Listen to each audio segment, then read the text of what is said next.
सभी साथियों को जय भीम जय संविधान। साथियों, आज के इस वीडियो में हम एक बेहद ही महत्वपूर्ण टॉपिक पर चर्चा करेंगे। महत्वपूर्ण साथियों इसलिए हो जाता है क्योंकि आज के इस वीडियो में SC/ST एक्ट के कुछ प्रावधानों के बारे में हम चर्चा करेंगे। आप लोगों में बता चुका हूं कई बार कि SC/ST एक्ट लग जाने के बाद जिस व्यक्ति के ऊपर SC/ST एक्ट लगा है उस अभियुक्त को जो है तुरंत गिरफ्तार किए जाते हैं, अरेस्ट किए जाते हैं विदाउट इन्वेस्टिगेशन का। मैंने कई बार ये सारी चीज़ें जो आप लोगों को बताया है, लेकिन अभी साथियों कुछ ऐसी मामला सामने निकल के आया है कि SC/ST एक्ट लग जाने के बाद जो है 15 दिन से प्लस हो चुके हैं, लेकिन अभी तक अरेस्ट ही नहीं हुआ है।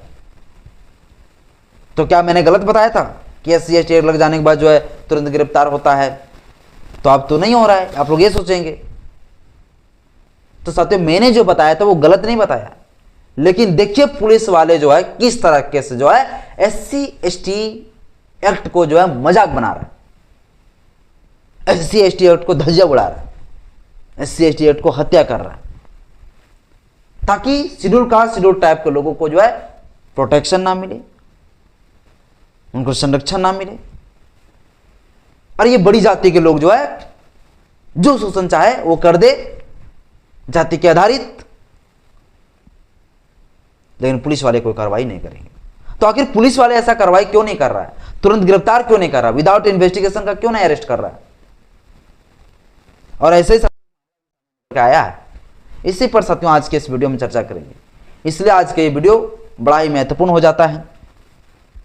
और आज के इस वीडियो में SC/ST लोगों को कुछ हम मैसेज भी देंगे, जो SC/ST समाज के लोग फर्जी गलत तरीके से या सिर्फ लोगों को परेशान करने के लिए झूठे SC/ST एक्ट लगा देते हैं। तो उन लोगों के लिए भी एक मेरा मैसेज है। बस इस वीडियो के साथ धैर्यपूर्वक शुरू से अंत जरूर देखिएगा। वीडियो अच्छा लगे तो लाइक करिएगा, चैनल में पहली बार चैनल को सब्सक्राइब कर लीजिएगा, बेल आइकन प्रेस करिएगा ताकि जब भी वीडियो अपलोड करूं आपके पास नोटिफिकेशन समय समय पर पहुंचता रहे। सबसे पहले साथियों उस मामला को मैं आपको सुना देना चाहता हूं जिसके लिए मैं अभी वीडियो बना रहा हूं। SC/ST एक्ट के ऊपर तो हम ऑलरेडी कई सारे वीडियो बना चुके हैं, लेकिन फिर भी मुझे आज बनाने की नौबत आ गया क्योंकि ऐसा ही कुछ जो है विषय आ गया। कल साथियों जो है आजमगढ़ से, उत्तर प्रदेश के आजमगढ़ से मेरे पास कॉल आया। आदो समाज के व्यक्ति थे, अभियुक्त थे, एक्यूज थे। उनका कॉल आया और उन्होंने कहा कि मुझे कुछ लीगल एडवाइस चाहिए, कुछ हमें कानूनी सलाह चाहिए। तो मैंने बोला क्या सलाह चाहिए बताइए। मैं नाम नहीं बताना चाहता उस व्यक्ति का, लेकिन उत्तर प्रदेश से ही थे। वो आदो समाज से थे और आदो समाज के उनके कुल 5 लोगों के ऊपर, 4 से 5 लोगों के ऊपर जो है SC/ST एक्ट लगा था।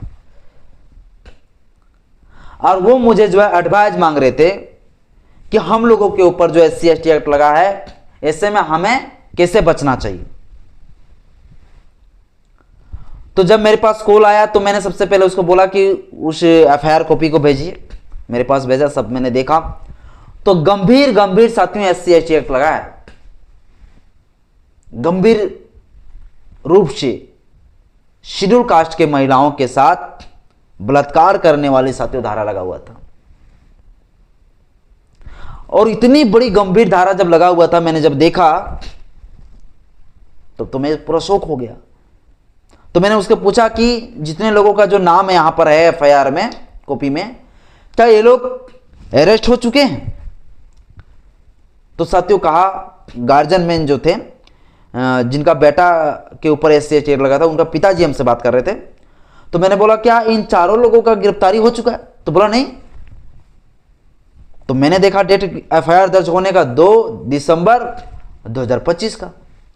मैंने बोला 2 दिसंबर 2025 का जो है FIR दर्ज का डेट है।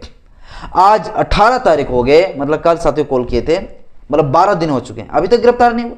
बोला नहीं। बोला पुलिस आता है कि नहीं आता? बोला पुलिस भी नहीं आता है। मुझे साथियों देख के सुन के मुझे अजब लगा कि SC/ST एक्ट इतना मतलब कमजोर आज के पुलिस वाले बना दिए कि इतना गंभीर धारा लगा हुआ है, फिर भी जो है गिरफ्तारी नहीं। एक तो साथियों में देखिए, मैं न्यूट्रल में बात करना चाहता हूं, मैं किसी का पक्षपाती नहीं करना चाहता हूं, मैं नहीं जातिवाद करना चाहता हूं, बिल्कुल नहीं। शेड्यूल कास्ट के भाई भी मेरा भाई है, शेड्यूल ट्राइब के भाई भी मेरा भाई है, ओबीसी समाज के भी भाई मेरा भाई है, और जनरल समुदाय के लोग भी भाई मेरा भाई है। जनरल समुदाय का हालांकि विचारधारा मैच नहीं करता, वो अलग चीज है, लेकिन ओबीसी समाज तो हमारा अपना भाई है भाई। तो मैं शेड्यूल कास्ट के और शेड्यूल ट्राइब के लोगों को भी एक मैसेज देना चाहता हूं, जो अभी ध्यानपूर्वक थोड़ा सुनना है। तो साथियों, उस व्यक्ति से जब मैंने पूछा कि उन 4 लोगों को गिरफ्तारी हुआ कि नहीं हुआ, तो बोला किसी की गिरफ्तारी नहीं हुआ। मैंने बोला पुलिस आता कि नहीं आता ढूंढने के लिए, तो बोला नहीं आता पुलिस। बोले तो ये 4 लोग कहाँ है, तो बोला फरार है। मतलब उन लोगों को ऐसा लग रहा है कि मुझे पुलिस अरेस्ट कर सकते हैं, लेकिन पुलिस आता ही नहीं, तो 4 लोग फरार है। मुझे पूछ रहे थे मुझे बेल मिलेगा कि नहीं मिलेगा, ये सारी चीजें साथियों मुझे पूछ रहे थे। मैंने उसको सीधी से एडवाइस दिया कि जितने गंभीर धारा लगा हुआ है, साथियों धारा क्या लगा हुआ तो मैं आपको बता दूं, SC ST एक्ट का धारा 3(2)भी साथ में ये धारा लगा हुआ है, जिस धारा में ये प्रोविजन किया गया है कि अगर कोई शेड्यूल कास्ट के महिला के साथ को बलात्कार करते हैं तो ऐसे में जो है ये धारा लगता है। SC ST एक्ट का धारा 3(2)भी, इस धारा के तहत FIR दर्ज साथियों किए जाते हैं। और ये साथियों एक संज्ञेय अपराध है, एक कॉग्निजेबल ऑफेंस है। अब इतना गंभीर धारा लग गया है, धारा 69 लग गया है BNS का, 351, ये 352, ये सारे साथियों धारा लगा हुआ है, सब गंभीर गंभीर धारा। फिर भी जो है आदो समाज के उस 4 व्यक्ति को अभी खुद को जो है गिरफ्तार नहीं किया गया पुलिस के द्वारा। मैं आपको बता दूं, कई बार मैंने आप लोगों को बताया है कि SC ST एक्ट लग जाने के बाद विदाउट इन्वेस्टिगेशन, बिना जांच पड़ताल का पहले गिरफ्तारी होता है। गिरफ्तारी होने के बाद पहले उसे जुडिशियल कस्टडी में जाता है, फिर बाद में उनके ऊपर जो है जांच होती है, इन्वेस्टिगेशन बाद में होता है, इसका प्रक्रिया बाद में, लेकिन पहले गिरफ्तारी होगा, पहले अरेस्टिंग होता है। लेकिन साथियों ये हो ही नहीं रहा है। सुप्रीम कोर्ट का ऑर्डर है कि SC ST एक्ट लग जाने के बाद तुरंत गिरफ्तारी होनी चाहिए, तुरंत अरेस्ट होना चाहिए, लेकिन साथियों नहीं कर रहे हैं। मतलब सुप्रीम कोर्ट का ऑर्डर को जो है अब थाने वाले भी, पुलिस वाले भी नहीं मान रहे। अब ऐसे में क्या करना चाहिए शेड्यूल कास्ट शेड्यूल ट्राइब के लोगों को? तो ऐसे में साथियों ये करना चाहिए कि जो SP होते हैं जिला का, उस SP के पास साथियों कंप्लेंट देना चाहिए। उस थाने वाले, जिस थाने में आप आवेदन दिए हैं, उस थाने वाले पुलिस के ऊपर भी कार्रवाई होनी चाहिए जो अभियुक्त को गिरफ्तारी नहीं कर रहे। IG DIG को भी कंप्लेन करनी चाहिए। इस प्रकार से शेड्यूल कास्ट शेड्यूल ट्राइब के लोगों को एक्शन लेनी चाहिए ताकि अभियुक्त को तुरंत गिरफ्तारी हो। अब मैं अब थोड़ा शेड्यूल कास्ट शेड्यूल ट्राइब के लोगों को एक छोटा सा मैसेज देना चाहता हूं।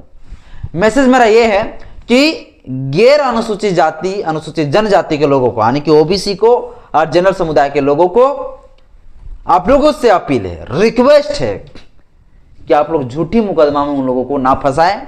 अगर लगता है आपके साथ जाति सूचक गालियां दिए हैं, जाति के आधार पर आपके साथ भेदभाव किए हैं, जाति के आधार पर आपके साथ जो क्राइम किए हैं, ऑफेंस किए हैं, तो ही आप जाकर जो है उनके ऊपर SC ST एक्ट लगाइए। अदरवाइज जो है SC ST एक्ट जो है एक गंभीर धारा है और जिसके ऊपर लग जाता है उनका जीवन थोड़ा सा बर्बाद हो ही जाते हैं। तो इसलिए जो है SC ST लोगों से मेरा अपील है कि गैर अनुसूचित जाति, अनुसूचित जनजाति के ऊपर झूठे SC ST एक्ट कृपया ना लगावे, क्योंकि कोई भी है किसी का जीवन को बर्बाद नहीं करना चाहिए। ये मानवता हम लोगों को जिंदा रखना चाहिए। और जिस तरह से हम लोग सोचते हैं और हम जो बोल रहे हैं कि जब SC ST लोग मानवता रखेंगे, किसी के ऊपर जो है झूठी मुकदमा SC ST एक्ट नहीं लगाएंगे, तो ये OBC लोगों का भी, जनरल लोगों का एक कर्तव्य होनी चाहिए कि किसी भी प्रकार का जो है शेड्यूल कास्ट शेड्यूल ट्राइब के साथ कोई जातिवाद ना करे और जाति के आधार पर उनके साथ टॉर्चर और शोषण ना करे, कोई क्राइम ना करे, कोई ऑफेंस ना करे। तो SC ST लोगों से मेरा एक छोटा सा मैसेज यही है कि आप लोग जो है कृपया इस तरह से आप लोग ना करें, झूठे जो है SC ST एक्ट किसी के ऊपर ना लगावे। क्योंकि जो व्यक्ति मुझे कॉल किए हुए थे उत्तर प्रदेश से, उनका कहना था कि झूठ मूठ का SC ST एक्ट लगा दिए। अब ये तो जांच का विषय है, वो झूठ है या सच है, लेकिन मेरा एक अपील है कि झूठ मूठ के ऐसा ना करें। अगर SC ST एक्ट का कोई ऑफेंस और कोई क्राइम नहीं बनता है तो फिर आपको नहीं करना चाहिए। और जो बीएनएस की धारा उनके तहत करिए, उनके तहत एफआईआर दर्ज कराइए। लेकिन SC ST एक्ट जो है, कृपया करके अगर आपके साथ कोई जातिवाद अगर नहीं हुआ है, कोई जातीय हिंसा नहीं हुई, तो ऐसा कृपया करके ना करें, क्योंकि बड़ा गंभीर धारा है भाई। हम खुद शेड्यूल कास्ट से हैं और इस चीज़ को हम आप लोगों को मैसेज दे रहे हैं। सब अपने भाई लोग हैं, ओबीसी समाज के लोग अपने भाई लोग हैं, लेकिन मूर्ख लोग कुछ ऐसे हैं जो समझ में नहीं आता उनको, जो जातिवाद करता है। तो उन लोगों को तो समझ में, तो उन लोगों के लिए तो सबक सीखना ही चाहिए। लेकिन कुछ ऐसे हैं जो कि जातिवाद उनके दिमाग में तो नहीं है, लेकिन कोई अगर ऑफेंस ऐसा हो जाता है तो फिर इसके ऊपर जातिवादी वाला जो है SC ST एक्ट ना लगावें, है ना।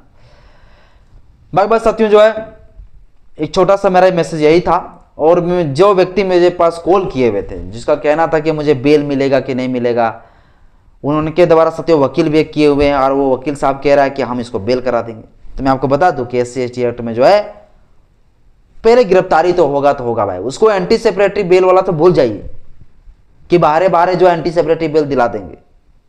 एंटी सेपरेटरी बेल जो अग्रिम जमानत कभी भी नहीं मिलता है, याद रखिएगा SC ST एक्ट में लग जाने के बाद। जो व्यक्ति मुझे कॉल किए थे उनका कहना था कि एंटी सेपरेटरी बेल मुझे मिलेंगे या नहीं मिलेंगे। तो मैंने बोला आप कितनों बड़ा एडवोकेट को पकड़ लीजिए, वकील को पकड़ लीजिए, लेकिन एंटी सेपरेटरी बेल नहीं मिलेगा तो नहीं मिलेगा एंटी सेपरेटरी बेल। तो आप लोग याद रखें कि anticipatory bail SC ST act में नहीं मिलता है तो नहीं मिलता है। रेगुलर बेल लिया जा सकता है कभी कभी कोई स्थिति में, लेकिन वो कोर्ट तय करता है, नेचर तय करता है क्राइम का, ऑफेंस का, किस प्रकार का नेचर है। अब ये बताइए कितना हेनियस क्राइम है भैया, बलात्कार की महिला के साथ, शेड्यूल कास्ट की महिला के साथ। तो इस क्राइम में तो हमको नहीं लगता है कि मतलब रेगुलर बेल मिलेंगे या एंटी सेपरेटरी बेल तो मिलने का कोई बातें नहीं है। बाकी साथियों, एक छोटा सा जानकारी था, मुझे लगा इस जानकारी सभी को होना चाहिए, इसलिए इस वीडियो को मैंने बताया। आज की इस वीडियो में इतना ही। जय भीम, जय संविधान, जय विज्ञान, जोहार।